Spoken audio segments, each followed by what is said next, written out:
Russia সফরে গেলেন বাংলাদেশের সেনাপ্রধান। নিঃসন্দেহে তাৎপর্যপূর্ণ একটা সফর। হঠাৎ করে রাশিয়া সফরে কেন বাংলাদেশের সেনাপ্রধান গেলেন? এদিকে সেনাপ্রধান রাশিয়া যাওয়াতে ডক্টর ইউনূসের কপাল পুড়ে। সেনা সাপোর্টে আওয়ামী লীগ ও শেখ হাসিনা ভয়াবহ রূপ নিয়েছে। রাতেই রাজপথে তারা তাণ্ডব করে। ডক্টর ইউনূস ও সাধারণ জনগণ খুবই আতঙ্কে আছেন। এবার ডোনাল্ড ট্রাম্পকে চিঠি লিখছেন মোহাম্মদ ইউনূস। চিঠির সারমর্ম হলো, আমাদেরকে বাঁচান, না হলে আমাদেরকে শেষ করে দিন। বাংলাদেশের রাজনীতির কিছু জট খুলতে শুরু করেছে, কিছু রহস্য স্পষ্ট হতে শুরু করেছে। 48 ঘন্টা পর বাংলাদেশের রাজধানী ঢাকার বঙ্গবন্ধু এভিনিউতে বা শহীদ আবরার ফাহাদ এভিনিউতে আওয়ামী লীগের গুরুত্বপূর্ণ কিছু লোকজন তারা একটা মিছিল করেছিল। সেই মিছিলে এক একজন এক এক ধরনের কথা বলছেন। যারা ইউনূস বিরোধী তারা বলছেন যে আমাদের কোনো প্রাপ্তি হয়নি, যদিও আওয়ামীপন্থী অনেক সাংবাদিকরাও আজকে বলে বেড়াচ্ছেন ইউনূস সাহেব নাকি ওখানে একটা ছক্কা মেরে এসছেন। কিন্তু অনেকেই আছে এখনো বলতে চাচ্ছেন প্রধানমন্ত্রী শেখ হাসিনার গায়ে আগুন ধরেছে বাংলাদেশের অন্তর্বর্তীকালীন সরকারের প্রধান উপদেষ্টা ডক্টর মোহাম্মদ ইউনূস এবং ভারতের প্রধানমন্ত্রী নরেন্দ্র মোদীর সাথে যে বৈঠকটি হয়েছে, সেই বৈঠকটির পর শেখ হাসিনা তার প্রতিক্রিয়া জানিয়েছেন তার চাটুকার এবং গর্তে লুকিয়ে থাকা নেতাকর্মীদের সাথে। সেই বক্তব্যে শেখ হাসিনা বলেছেন ডক্টর মোহাম্মদ ইউনূসকে আবারও সেনাপ্রধান ওয়াকারুজ্জামান রাশিয়ার সফরে গেলেন। তো বন্ধুরা, হঠাৎ কেন আবার সেনাপ্রধান ওয়াকারুজ্জামান রাশিয়ার সফরে গেলেন? এইবার এই বিষয় নিয়ে আমরা পর্যালোচনা এবং তদন্ত করে বেশ কয়েকটি খুবই গুরুত্বপূর্ণ তথ্য এবং ভিডিও ফুটেজ পাই, যা আজকের ভিডিওতে সেগুলোই এক এক করে ধারাবাহিক তুলে ধরা হবে। যদিও আজকের ভিডিওটা কিছুটা লং হতে পারে, তবে আজকের ভিডিওতে জানতে পারবেন সেনাপ্রধানের এই রাশিয়া সফর নিয়ে এমন কিছু অজানা গুরুত্বপূর্ণ গোপন তথ্য, যা জানলে আপনিও ইতিমধ্যে অবাক হতে বাধ্য। সেই সাথে আরো জানতে পারবেন তাহলে বর্তমান বাংলাদেশের রাজনীতির প্রেক্ষাপট আসলে কোন দিকে যাচ্ছে। বন্ধুরা চলুন, ভিডিওতে আজকে আর বেশি কথা বাড়াবো না, সরাসরি আজকে আমরা চলে যাব মূল ভিডিওতে। আর সেখানে আজকে আমরা দেখব সেনাপ্রধান ওয়াকারুজ্জামান মূলত কি কারণে এবং কি উদ্দেশ্যে রাশিয়ার সফর দিলেন। রাশিয়া সফরে গেলেন বাংলাদেশের সেনাপ্রধান। নিঃসন্দেহে তাৎপর্যপূর্ণ একটা সফর। হঠাৎ করে রাশিয়া সফরে কেন বাংলাদেশের সেনাপ্রধান গেলেন তা নিয়ে বাংলাদেশের রাজনৈতিক পরিস্থিতি রীতিমতো উত্তাল। এই সেনাপ্রধানকে প্রথম থেকেই কিন্তু ভারতবর্ষ বিভিন্ন ক্ষেত্রে ব্যাক করার চেষ্টা করেছে, কিন্তু বর্তমানে মোহাম্মদ ইউনূস যখন চায়না এবং পাকিস্তানের দিকে ঝুঁকেছেন, ঠিক তখনই সেনাপ্রধান বুঝতে পেরেছেন মোহাম্মদ ইউনূসের আসল লক্ষ্য হলো বাংলাদেশটিকে গিলে খাওয়া এবং বাংলাদেশের প্রত্যেকটি সাবজেক্টে চায়না এবং পাকিস্তানকে ঢুকিয়ে দেওয়া। ঠিক সেখান থেকে সেনাপ্রধানের এই রাশিয়া সফর। প্রথমত, এই সেনাপ্রধানকে ঠিক দুদিন আগে সেনাবাহিনীর এক অংশ কিন্তু সরাতে চেয়েছিল। শোনা যায় বাংলাদেশের যে প্রধান উপদেষ্টা মোহাম্মদ ইউনূস, তার যে প্রধান সহকারী ছিলেন সেই মাহফুজ আলম, যিনি হিজবুতের সঙ্গে জড়িত ছিলেন, তিনি এবং পাকিস্তানপন্থী আইএসআই পন্থী কিছু সেনাবাহিনীর কর্তারা একত্রে মিলে একটি গ্রুপ ফর্ম করেন এবং সেনাবাহিনী তখন বিদেশ সফরে ছিলেন। পরিকল্পনা এরকম করা হয়েছিল যে সেনাপ্রধান যখন বিদেশ সফর থেকে বাংলাদেশে আসবেন, ঠিক তখনই তাকে এয়ারপোর্টে গ্রেফতার করা হবে। কোনো রকমে অজিত দোভাল নাকি সে সময় সেনাপ্রধানকে সাহায্য করেন। তার জন্য এই পাকিস্তানপন্থী এবং আইএসআই পন্থীদের এই চক্রান্তকে কিন্তু সেনাপ্রধান ভেস্তে দিয়েছিলেন। শুধু তাই নয়, সেনাপ্রধানের বিপক্ষে যে সকল গ্রুপ তৈরি হয়েছিল, সেই গ্রুপের প্রত্যেকটি মাথাকে ধরে ধরে ধরে ধরে তিনি আইসোলেট করেছিলেন। এ তো গেল 1 মাস আগের কথা। হঠাৎ করে এখন সেনাপ্রধান রাশিয়া সফরে যাওয়ার পিছনে একাধিক বিশেষজ্ঞ একাধিক কথাবার্তা কিন্তু বলতে শুরু করেছেন। বর্তমানে রাশিয়া কিন্তু ভারতের অন্যতম প্রধান এক বন্ধু পক্ষ। কিছুদিন আগে রাশিয়ার পক্ষ থেকে অফিসিয়ালি ঘোষণা করা হয়েছিল পুতিন স্বয়ং নরেন্দ্র মোদীর সঙ্গে মিটিং করতে ভারতবর্ষে আসছেন। এরপরেই নরেন্দ্র মোদী এবং মোহাম্মদ ইউনূসের মধ্যে একটি মিটিং হয়, আর সেই মিটিংয়ের পরেই সেনাপ্রধান উড়ে গেলেন রাশিয়ায়। এই কিছুদিন আগেই এই সেনাপ্রধানের সাথে মোহাম্মদ ইউনূসের সংঘাত আমাদের চোখের সামনে কিন্তু ভেসে আসে। সেনাপ্রধান চেয়েছিলেন মোহাম্মদ ইউনূস যেন অবিলম্বে দায়িত্ব ছেড়ে দেন। পরবর্তীকালে মোহাম্মদ ইউনূসের দুজন উপদেষ্টাকে এবং ছাত্রনেতাকে এই সেনাপ্রধান ডাকেন এবং তারা সরাসরি অভিযোগ করেন দেশ থেকে আওয়ামী লীগকে ব্যান করা যাবে না, এই ধরনের একটি প্রচ্ছন্ন হুমকি নাকি সেনাপ্রধান সেই সকল ছাত্রদের দিয়েছিলেন। ছাত্ররা এসে সেটা আবার ফেসবুকে প্রচারও করেন। অর্থাৎ একটা দিক তো স্পষ্ট, এই সেনাপ্রধানের মনোভাব তীব্র ইউনুস বিরোধী এবং তিনি কোনো রকমভাবে বাংলাদেশ থেকে আওয়ামী লীগের নিষিদ্ধ করার পক্ষে নন এবং তিনি এই আওয়ামী লীগের পাশে যখন দাঁড়াতে চেয়েছেন তখনই পাকিস্তানপন্থী এবং আইএসআই পন্থী একাধিক গ্রুপ সেনাপ্রধানকে সরানোর চক্রান্ত করেছে। আর ঠিক সেই পরিস্থিতিতে ঢুকে গেছে ভারতবর্ষ এবং অজিত দোভালের সাপোর্টে সেনাপ্রধান কোনো রকমের ক্ষমতা বাঁচিয়েছেন। এখন সেনাপ্রধান ভারতের অন্যতম বন্ধু এক রাষ্ট্র রাশিয়ার দিকে চলে গেলেন। এখন এই রাশিয়া সফরে ভারত এবং বাংলাদেশের মধ্যে আদতে সম্পর্ক উন্নয়ন নিয়ে কোনো কথাবার্তা হয় নাকি তা কিন্তু এখন সব থেকে বেশি আলোচনার এক কেন্দ্রবিন্দুতে এসে পৌঁছেছে। মনে রাখবেন, 1 মাস আগে ডোনাল্ড ট্রাম্পের যে মার্কিন সেনাবাহিনী আছে তার অন্যতম বড় কর্তা বাংলাদেশে যান। প্রধানত রোহিঙ্গা ইস্যু, আরাকান ইস্যু নিয়ে তিনি এই সেনাপ্রধানের সঙ্গে একটি মিটিং করেন। প্রশ্নটা হলো 1 মাসের মধ্যে এমন কি হলো যাতে হঠাৎ করে সেনাপ্রধান রাশিয়া সফরে যাওয়ার প্রয়োজনীয়তা অনুভব করলেন? দ্বিতীয় প্রশ্ন যেখানে আসে, সেনাপ্রধানের এই রাশিয়া সফর কি আমেরিকা যুক্তরাষ্ট্র খুব ভালোভাবে মেনে নেবে? তৃতীয় যে প্রশ্ন আসে, এই রাশিয়া সফরের পিছনে প্রচ্ছন্ন মদত কি ভারতবর্ষের আছে? কারণ যখনই ভারতবর্ষ পুরো বিষয়টা বুঝেছে যে আসলে ডোনাল্ড ট্রাম্পের সঙ্গে বন্ধুত্বপূর্ণ আচরণ এবং এর পাশাপাশি রাশিয়ার সাপোর্টটাও এই সেনাপ্রধানের প্রয়োজন এবং ডোনাল্ড ট্রাম্পের আমেরিকা বহু আগে থেকে পরিকল্পনা করে রেখেছিল আরাকানদের যে পার্টিকুলারলি রাখাইন প্রদেশ, সেই রাখাইন প্রদেশকে নিজেদের কবজায় নিয়ে নেবে, তার পাল্টা ব্যাকআপ প্ল্যান হিসাবে রাশিয়া, ভারত এবং সেনাপ্রধানের কি একত্রে ত্রিশক্তি একটা মৈত্রী চুক্তি হতে পারে? এরকম একাধিক সমীকরণ কিন্তু সেনাপ্রধানের এই সফরে উঠতে শুরু করে দিয়েছে। একটু আগে একটু অতীতে আপনাকে ফিরে যেতে হবে, তাহলে আপনি বুঝবেন এই সফর নিতান্তই কোনো বন্ধুত্বপূর্ণ সম্পর্ক বিল্ড আপ করার সফর নয়। কারণটা কি? কারণ কোনো দেশের সেনাপ্রধান কিন্তু দেশের সামরিক শক্তির প্রধান হতে পারে, কিন্তু দেশের রাষ্ট্রপ্রধান নন। ফলে সেনাপ্রধান রাষ্ট্রপ্রধান নয়, অথচ অন্য একটি দেশে দ্বিপাক্ষিক চুক্তি করতে যাচ্ছে। এই রকম একটা জায়গায় দাঁড়িয়ে রাশিয়াতে কেন যাওয়া, সেই প্রশ্ন কিন্তু বাংলাদেশে বিভিন্ন ক্ষেত্রে উঠতে শুরু করেছে।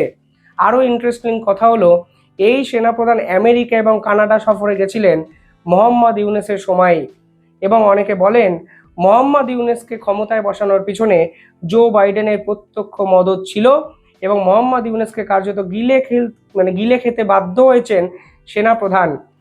মোহাম্মদ ইউনুসকে বসানোর সময় সেনাপ্রধান বিভিন্ন দিক থেকে বিভিন্ন অপোজ করলেও আমেরিকার এই সিদ্ধান্ত তাকে মানতে বাধ্য করা হয়েছে এবং মোহাম্মদ ইউনুসকে তিনি মানতে বাধ্য হয়েছেন।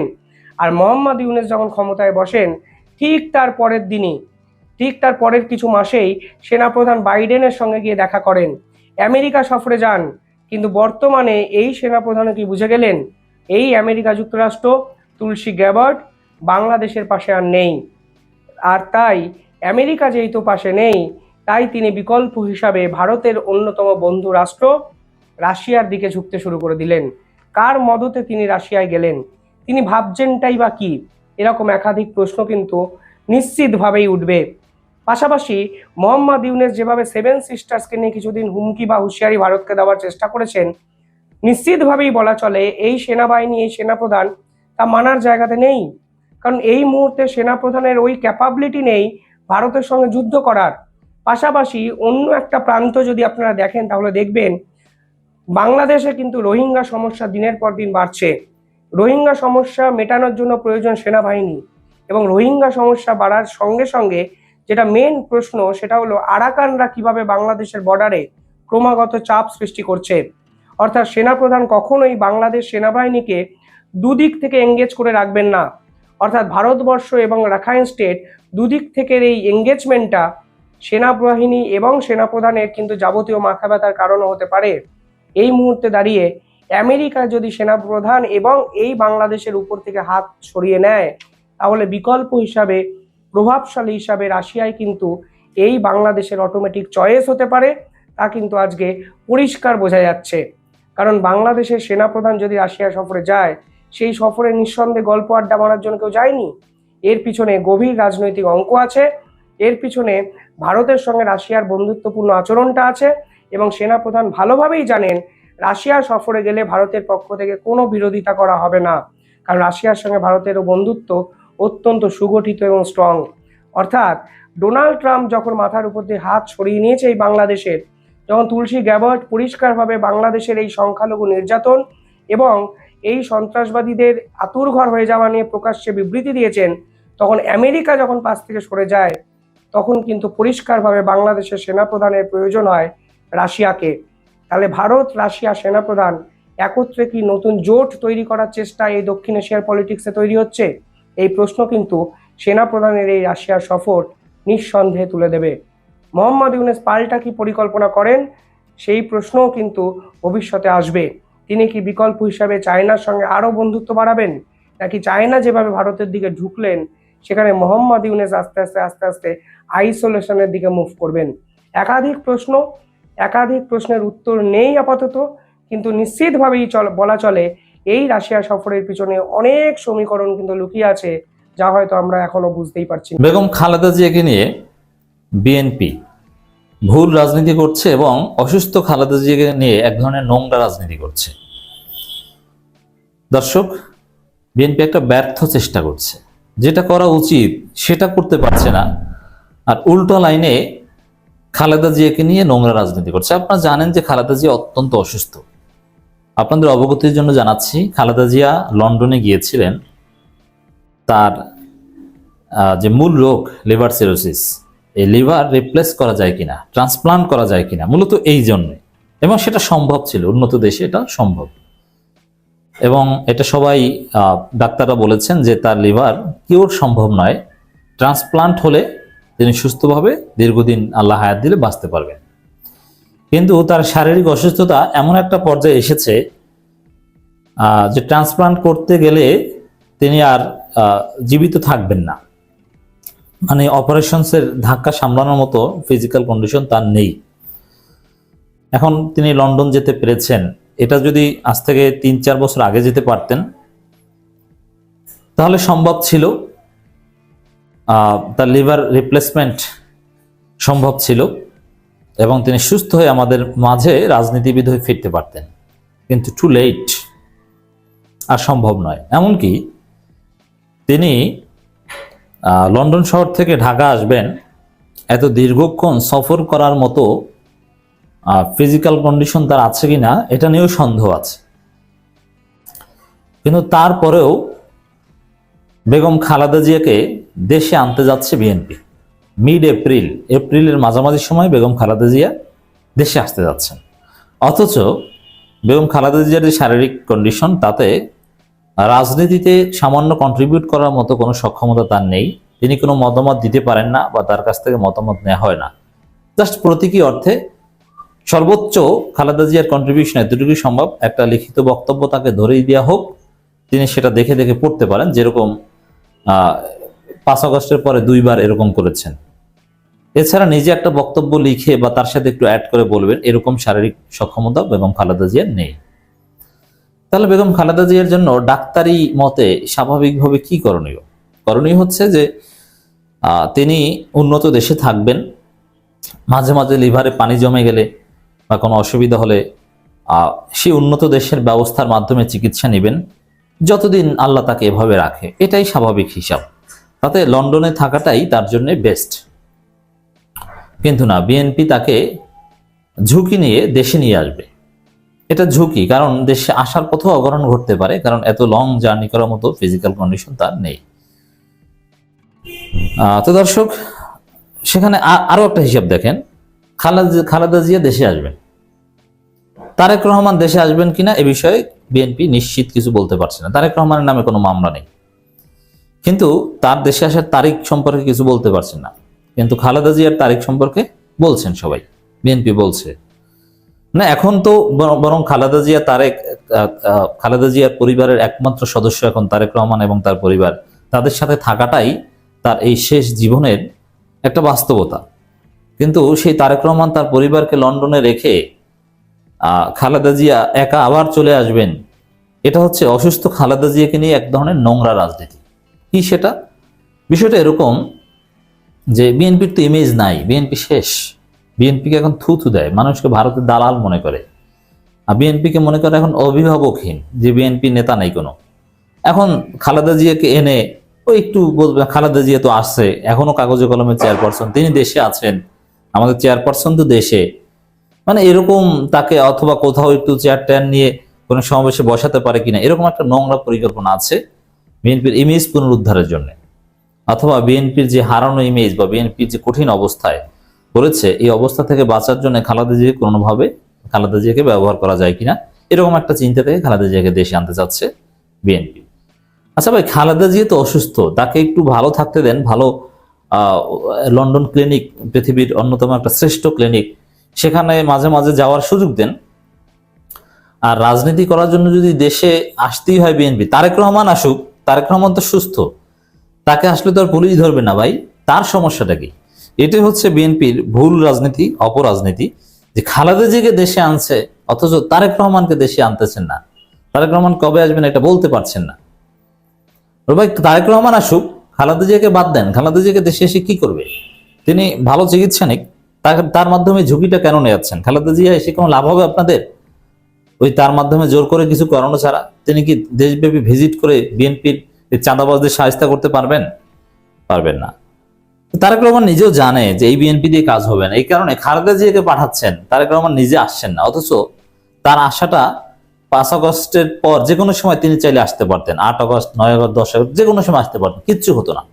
কোনো পুলিশ টুলিশ বাংলা, তার বিরুদ্ধে 1000 হত্যা মামলার ডেথ ওয়ারেন্ট থাকলেও বাংলাদেশ কারো সাধ্য ছিল না যে তারেক রহমানকে গ্রেপ্তার করবে, কিন্তু আসেননি তিনি। কারণ তিনি জানেন যে বিএনপি দিয়ে হবে না, আসলে মান সম্মান যাবে। বিএনপি দূরে বসে, এখন বলতে পারেন যে দূরে বসে আমি ধমক দেই, শোনে না। বিএনপির লোকজন চাঁদাবাজি করে, ধর্ষণ, লুটপাট এগুলো করে। এখন দেশে এসে ধমক দিলে তাও শুনবে না, তখন আমি মুখ দেখাবো কিভাবে? খবরটা দেখেন, এপ্রিলের মাঝামাঝি দেশে ফিরবেন খালেদা। তারেক রহমান কবে এটা এক্সাক্ট বলতে পারছে না। এর মানে খালেদা জিয়াকে নিয়ে একটা রাজনীতি করছে, লাশ নিয়ে রাজনীতি করছে না বিএনপি। অন্য দলের লোক কোনো দল করে না, তাদেরকে বিএনপির খাতায় নাম লিখিয়ে দিয়েছে, এটা বিএনপি শহীদ। ওইরকম এখন খালেদা জিয়ার, অসুস্থ খালেদা জিয়াকে নিয়েও রাজনীতি করছে। খালেদা জিয়া রাজনীতি থেকে মাইনাস, তাকে সুস্থভাবে বাঁচতে দিন বা থাকতে দিন। বিএনপি চেয়ারপারসন বেগম খালেদা জিয়া আগামী এপ্রিল মাসের মাঝামাঝি সময় দেশে ফিরবেন। কেন একসাথে তারেক রহমান আসতে পারছে না? একটা ইফতার মাহফিলে একথা জানান যুক্তরাজ্য বিএনপির সভাপতি এম এম মালেক। তিনি বলেন, আমরা বেগম খালেদা জিয়াকে অনুরোধ করেছিলাম ঈদ করে দেশে যেতে, তিনি আমাদের অনুরোধ রেখেছেন। এখন তিনি ঈদের পর এপ্রিলের মাঝামাঝি সময় দেশে ফিরবেন। তিনি আরো বলেন, ডাক্তাররা সে অনুপাতে প্রস্তুতি নিতে ম্যাডামকে সেইভাবে চিকিৎসা দিচ্ছেন। তবে এখনো ফ্লাইটের একটি বিষয় আছে, ফ্লাইট যদি নির্ধারিত সময় না পাই তাহলে 2-1 দিন এদিক সেদিক হতে পারে, তবে ম্যাডাম দেশে যাওয়ার জন্য প্রস্তুতি। হ্যাঁ, খালেদা জিয়াকে দেশে আনা হবে, এটা নিশ্চিত। আর তারেক রহমানের বিষয়ে যে এটা নিশ্চিত করে বলতে পারছি না কবে যাবেন, তবে যাবেন। কবে যাবেন? বিএনপি ক্ষমতা আসলে বারবার ডেট বলবেন যে অমুক সময় তো অমুক সময়। এক সময় বলেন মামলার সাথে কোনো সম্পর্ক নাই, আর মামলা শেষ হয়ে যাওয়ার পর সম্ভাব্য আবার নড়াচড়া শুরু করেছেন। মানে তারেক রহমান তিনি বিএনপি লুকোচুরি করছে। এর কারণটা কি? তারেক রহমান নিজেও জানেন যে এই বিএনপি দিয়ে কাজ হবে না, এই কারণেই এই হাইড অ্যান্ড সিক খেলা। বিএনপি যে কিচ্ছু না, বিএনপি যে ভুয়া, বিএনপি যে এখন ধৈঞ্চা, এটা দেখবেন জুনের পর দেখবেন যে বিএনপির সামনে বিপদ আছে। এখন বিএনপির থানা সেক্রেটারি, উপজেলা সেক্রেটারি থানা হ্যাডম দেখাতে যায়, পুলিশ ধরে থানার মধ্যে বাঁধে। এরকম আরো অনেক কিছু দেখবেন, সামনে অপেক্ষা করছে। এই পরিস্থিতিতে তারেক রহমান দেশে আসবেন? তারেক রহমান এত বোকা না, তারেক রহমানের দেশে আসাটা অনিশ্চিত। তো দর্শক, যে দলের প্রধান সব পরিবেশ থাকা সত্ত্বেও দেশে আসছেন না, সেই দল যে কি আপনারা নিজেরা একটু চিন্তা করেন যে কার দল করছেন। দলের প্রধান, কার্যত তো দলের প্রধান তারেক রহমান, খালেদা জিয়া না। তিনি দেশে আসছেন না, এখনো বিদেশে এক প্রকার পালাতক, কার দল করছেন? আসসালামু আলাইকুম রহমতুল্লাহি ওয়া বারাকাতুহু। সম্মানিত দর্শক, অতি সম্প্রতি থাইল্যান্ডের রাজধানী ব্যাংককে যে বৈঠক হয়ে গেলেন মিস্টার নরেন্দ্র মোদী এবং ডক্টর মোহাম্মদ ইউনূসের মধ্যে, বলা হচ্ছে এটি সাইডলাইন বৈঠক, কিন্তু সাইডলাইন বৈঠকের চাইতেও এখানে যে বিষয়গুলো নিয়ে আলোচনা হয়েছে, এটি এই সময়ের মধ্যে সাম্প্রতিক সময়ের মধ্যে যে কতগুলো রাজনৈতিক বৈঠক হয়েছে সারা দুনিয়াতে, তার মধ্যে সবচেয়ে উল্লেখযোগ্য একটি বৈঠক। আমরা জানি ক্ষমতা লাভের পর মিস্টার জেলেনস্কি এবং ডোনাল্ড ট্রাম্প তারা বৈঠক করেছিলেন এবং সেই বৈঠকে খুবই উত্তপ্ত এবং অপ্রীতিকর ঘটনা ঘটেছে। এবং সেই বৈঠকে এমন ঘটনা ঘটেছে যার ফলে হোয়াইট হাউস থেকে রীতিমতো জেলেনস্কিকে বের করে দেওয়া হয়েছে বা তাকে চলে যেতে বলা হয়েছে। এটি আমেরিকার ইতিহাসে কখনো ঘটেনি। আবার আমন্ত্রিত অতিথি হয়ে যেভাবে ডোনাল্ড ট্রাম্পের চোখে চোখ রেখে জেলেনস্কি যে অপ্রিয় কথাগুলো বলেছেন নির্লিপ্তভাবে, এরকম ঘটনা কূটনৈতিক অঙ্গনে দেখা যায়নি। তো মিস্টার জেলেনস্কির সঙ্গে ডোনাল্ড ট্রাম্পের যে সম্পর্ক বা আমেরিকার সঙ্গে যাকে বলা হয় ইউক্রেনের যে সম্পর্ক এই মুহূর্তে এখনো যেটা রয়েছে, তার প্রেক্ষিতে এটা হতে পারে না। রাজনৈতিক অঙ্গনে, কূটনৈতিক অঙ্গনে যদি বিপর্যস্তকর যদি কোনো বৈঠক এই গত শতাব্দীতে হয়ে থাকে, সেরকম একটি বৈঠক হলো এই বৈঠক। এমনকি আগামীতে যদি ডোনাল্ড ট্রাম্পের সঙ্গে আয়াতুল্লাহ রুহুল খামেনির ছেলে, এখন যিনি আছেন আয়াতুল্লাহ আলী খামেনি, যিনি ইরানের সর্বোচ্চ ধর্মীয় নেতা, কিংবা মিস্টার পেজেশকিয়ান যিনি এই মুহূর্তে ইরানের প্রেসিডেন্ট, তার সঙ্গে যদি ডোনাল্ড ট্রাম্পের বৈঠক হয়, ওই বৈঠক নিয়ে দুটো দেশের জনগণের মধ্যে যে আবেগ উত্তেজনা কাজ করবে, মিডিয়াগুলো যেভাবে অ্যালার্ট থাকবে, তদ্রূপ আমরা ক্ষুদ্র পরিসর ছোট দেশ, কিন্তু তারপরে ডক্টর মোহাম্মদ ইউনূসের সঙ্গে মিস্টার নরেন্দ্র মোদীর যে বৈঠক, সেই বৈঠক নিয়ে আমরাও এইভাবে উদ্গ্রীব ছিলাম। কেউ সমালোচনা করার জন্য, কেউ আলোচনা করার জন্য, কেউ আশাবাদ ব্যক্ত করার জন্য, কিংবা কেউ হতাশাগ্রস্ত হওয়ার জন্য। তো এই মিটিংয়ে অতি আশ্চর্যজনক কিছু ঘটনা ঘটেছে এবং আমরা ডক্টর মোহাম্মদ ইউনূসকে যারা খুব দুর্বল ভেবেছিলাম, খুব অসহায় ভেবেছিলাম, তাকে রাজনীতিতে অপরিপক্ক ভেবেছিলাম, তাদের জন্য এই বৈঠকটি একটা রীতিমতো চপেটাঘাত। তিনি বৈঠক করেছেন শত অনিশ্চয়তা থাকা সত্ত্বেও। ভারতের পক্ষ থেকে শতভাগ নেতিবাচক মনোভাব প্রদর্শন করা হয়েছে, তারপরও এই বৈঠক হয়েছে এবং বৈঠকের যে দৃশ্য আমরা দেখেছি এবং বৈঠকের যে ঘটনাগুলো ঘটেছে, প্রথম থেকে একদম শেষ পর্যন্ত সব কিছুই ডক্টর মোহাম্মদ ইউনূসের পক্ষে গিয়েছে। এবং এখানে যে বিষয়টি সম্ভবত ভারতের একেবারে চিন্তা চেতনার বাইরে ছিল, এমনকি আমরা যারা বাংলাদেশে যারা লোকজন আছি, আমরাও কিন্তু এই বিষয়টি কল্পনা করতে পারিনি।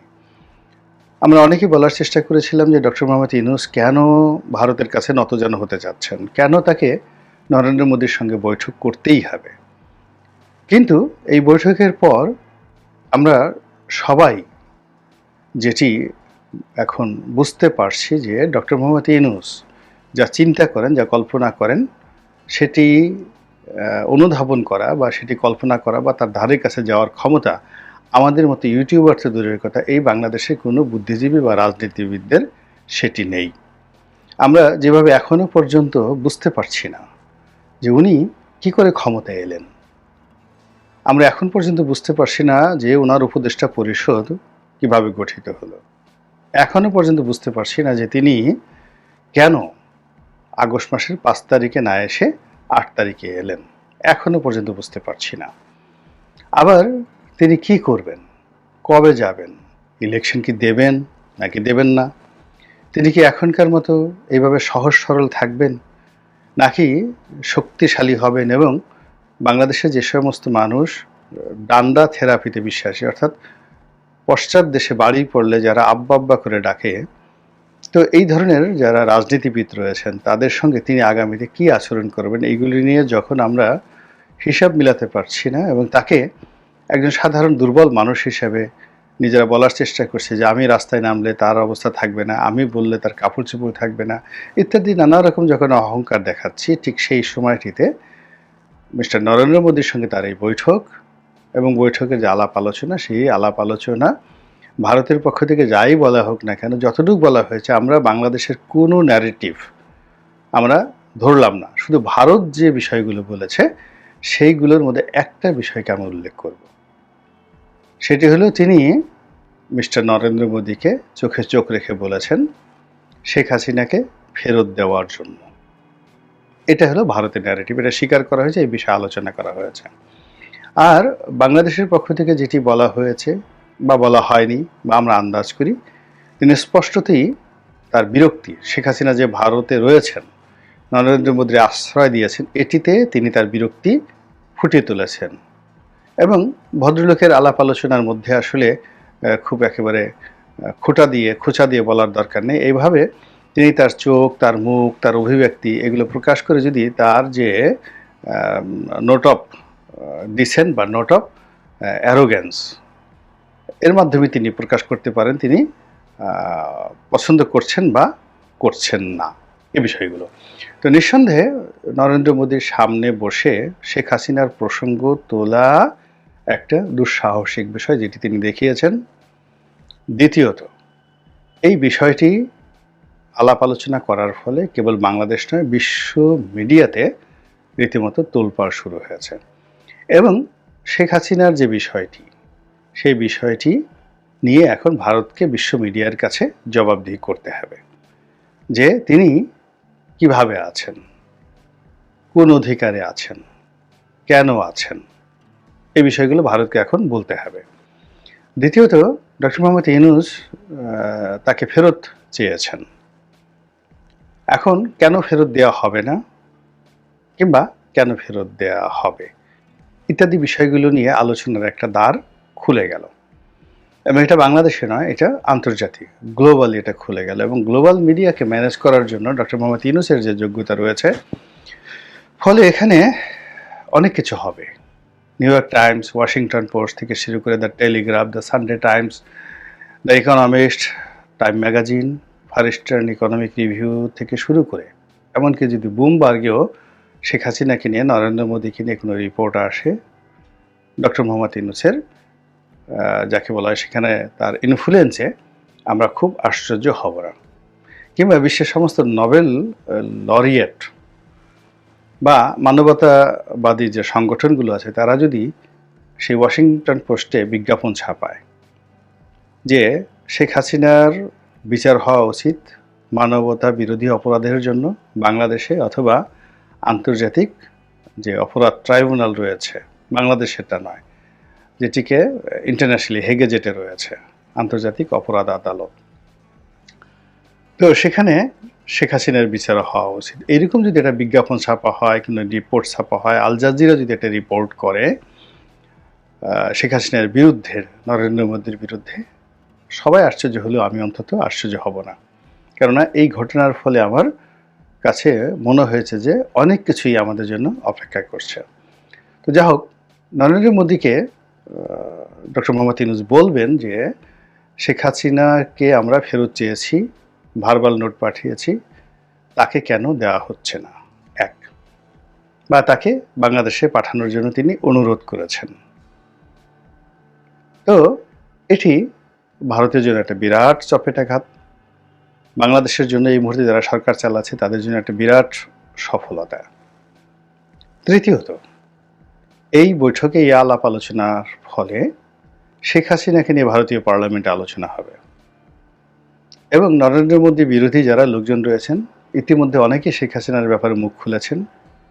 তারা শেখ হাসিনা কেন, কোন অধিকার বলে সেখানে আছেন, এবং শেখ হাসিনার জন্য কেন বাংলাদেশের সঙ্গে সম্পর্ক খারাপ করব, এবং বাংলাদেশের সীমান্তে এই মুহূর্তে যা কিছু ঘটছে, কিংবা বাঙালিরা যেভাবে ভারতের পরিবর্তে চীন দেশে চলে যাচ্ছে, ইরানে যাওয়ার জন্য চেষ্টা করছে, তারপরে পাকিস্তানে যাওয়ার চেষ্টা করছে চিকিৎসার জন্য, ব্যবসা বাণিজ্যের জন্য, এটা ভারতের যে ব্যবসায়ী সম্প্রদায় রয়েছেন তাদের সবাইকে বিক্ষুব্ধ করে তুলেছে। এবং এগুলো নিয়ে মিস্টার নরেন্দ্র মোদীর উপর নিদারুণ একটা চাপ প্রয়োগ করার চেষ্টা হবে আগামীতে, এবং যা কিনা শেখ হাসিনাকে সামাল দেওয়া খুবই কঠিন একটা বিষয় হবে। এখন শেখ হাসিনার জন্য সারা দুনিয়া বলতে গেলে খুব ছোট হয়ে আসছে। ব্রিটেন তাকে ভিসা দেয়নি, নর্মালি ভারত চেষ্টা করেছিল ব্রিটেনে তাকে পাঠানোর জন্য, তার পক্ষে আমেরিকা যাওয়া সম্ভব নয়। এবং রাশিয়া বা যদি মধ্য এশিয়ার অন্য কোনো দেশে, যেখানে ধরুন রাশিয়ার খুব প্রভাব রয়েছে, যেমন চেচেনিয়াতে যদি তাকে পাঠানো হয়, তাহলে তিনি আসলে বাংলাদেশ থেকে বিচ্ছিন্ন হয়ে পড়বেন, সম্পূর্ণভাবে বিচ্ছিন্ন হয়ে পড়বেন। আবার তাকে যদি বাংলাদেশে ফেরত পাঠানো হয় যে কোনো চাপের কারণে, যদি ডক্টর মোহাম্মদ ইউনূস এই সময়টিতে হঠাৎ করে নরেন্দ্র মোদীর সামনে গিয়ে এই কথা বলতে পারেন, এটি বলার আগে আমাদের যে বিশ্বাস এবং আস্থা যে পর্যায়ে ছিল যে এটা উনি বলতেই পারবেন না, এটাকে যদি আপনি 100 নম্বর দেন তাহলে, বা আশ্চর্যজনক 100টি চিহ্ন দেন, তাহলে আগামীতে ডক্টর মোহাম্মদ ইউনূসের কূটচালে ভারত বাধ্য হয়ে শেখ হাসিনাকে ফেরত দেওয়া, এটি এই এখন যে ঘটনাটি ঘটেছে তার অর্ধেক আশ্চর্যজনক, অর্থাৎ আগামীতে ঘটতে পারে। তাহলে ভারত যদি শেখ হাসিনাকে বাংলাদেশের নিকট প্রত্যার্পণ করে, আপনি ধরে নিতে পারেন যে ডক্টর মোহাম্মদ ইউনূস আগামী যতদিন জীবিত থাকবে, আগামী 10-15 বছর, 20 বছর তিনি নির্বিঘ্নে ক্ষমতায় থাকতে পারবেন। আর বিএনপি এবং অন্যান্য দল যারা নির্বাচনের জন্য বড় বড় কথাবার্তা বলছেন, তারা নির্বাচনের তো দূরের কথা, নির্বাচনের ন বা ইলেকশনের এটি উচ্চারণ করার সুযোগ পাবেন না। শেখ হাসিনা আসার সঙ্গে সঙ্গে তাকে যদি আনতে পারেন ডক্টর মোহাম্মদ ইউনূস, তার বিচার প্রক্রিয়া নিয়ে টোটাল রাজনৈতিক অঙ্গনে এমন একটা পরিবেশ পরিস্থিতি তৈরি হয়ে যাবে, সেই পরিবেশ এবং পরিস্থিতি সামাল দেওয়ার জন্য সরকারের সমস্ত মেশিনারিজগুলো সর্বশক্তি নিয়োগ করবে এবং সেই শক্তি দ্বারা বিএনপিও ক্ষতিগ্রস্ত হবে। ফলে বিএনপি আপন প্রাণ বাঁচার তত্ত্বে তারা এতটাই ব্যস্ত থাকবে যে ইলেকশন নিয়ে চিন্তাভাবনা করার সময় আসবে না। তো এরকম একটা পরিস্থিতিতে শেখ হাসিনা কি বিপদে পড়বেন? আওয়ামী লীগদের মধ্যে কি কান্নার রোল পড়বে? আওয়ামী লীগ এই পরিস্থিতি কিভাবে সামাল দেবে, এটা কিন্তু দেখার বিষয়। যে জিনিসটি অফিসিয়ালি বলা হয়েছে কি হয়নি আমরা বলতে পারি না, তবে ডক্টর মোহাম্মদ ইউনূস বাংলাদেশ থেকে একাধিকবার ইতিপূর্বে বলেছেন যে শেখ হাসিনা ভারতে বসে যে সকল কথা বলেছেন তা যদি ক্রমাগতভাবে বলতে থাকেন, তাহলে বাংলাদেশ এবং ভারতের সঙ্গে যে বন্ধুত্ব, এটি হবে না। এটি খুবই অবন্ধুসুলভ আচরণ হবে ভারতের শেখ হাসিনাকে কথা বলতে এভাবে সুযোগ দেওয়া। এর কারণ হলো তিনি সেখানে বসে যা কিছু করছেন, এটিকে শুধু তৎপরতা বলতে ভুল হবে। ডক্টর মোহাম্মদ ইউনূসের জন্য বা তার সরকারের জন্য এটি একটি হুমকি এবং অপতৎপরতা। তিনি উস্কে দিচ্ছেন, আইন শৃঙ্খলাকে অবরোধ করার জন্য উস্কে দিচ্ছেন, রাজনৈতিক পরিস্থিতিকে উত্তাল করার জন্য উস্কে দিচ্ছেন, হানাহানি মারামারি কাটাকাটি করার জন্য তিনি উস্কে দিচ্ছেন, এবং তার যারা লোকজন রয়েছেন তারা ইতিমধ্যে নানা রকম তৎপরতা চালাচ্ছেন। এবং এই বিষয়গুলোতে ডক্টর মোহাম্মদ ইউনূস বেশ বিরক্ত, এবং এই কথাই তিনি নরেন্দ্র মোদীকে এই বৈঠকের সময় বলেছেন যে তাকে থামান, বাংলাদেশে বলেছেন এবং ওখানে বলেছেন। তো এই পুরো বিষয়গুলো শেখ হাসিনার জন্য একটা রীতিমতো বিষ ফোড়া হয়ে দেখা দেবে আগামীর দিনগুলোতে, এবং সেটা তিনি এবং তার দল কিভাবে সামাল দিবেন, এবং ইউনূস সাহেব যদি ছক্কা মেরে থাকেন সেখানে কি করে পক্কা মারতে পারেন, সেটাই এখন দেখার বিষয়। আল্লাহ আমাদের সবাইকে হেদায়েত দান করুন এবং হেফাজত করুন। আসসালামু আলাইকুম ওয়া রাহমাতুল্লাহি ওয়া বারাকাতুহু। ধন্যবাদ প্রিয় দর্শকবৃন্দ, আমাদের ফুল ভিডিওটি দেখার জন্য আপনাকে জানাই অসংখ্য অসংখ্য ধন্যবাদ। তো বন্ধুরা, এতক্ষণ আপনারা যে ভিডিও ফুটেজ দেখতে পেয়েছেন যে সেনাপ্রধান ওয়াকারুজ্জামান কিন্তু আবারও বাইরের দেশে মানে রাশিয়ার সফরে গেছেন, এই বিষয়টা আপনারা কে কীভাবে দেখতেছেন অবশ্যই কমেন্ট বক্সে কমেন্ট করে জানাতে ভুলবেন না। আর হ্যাঁ, এমন নিত্য নতুন আপডেট খবর সবার আগে পেতে চাইলে এখনই আমাদের এই পিচ্চি সাকিব ইউটিউব চ্যানেলটি সাবস্ক্রাইব করুন। ধন্যবাদ।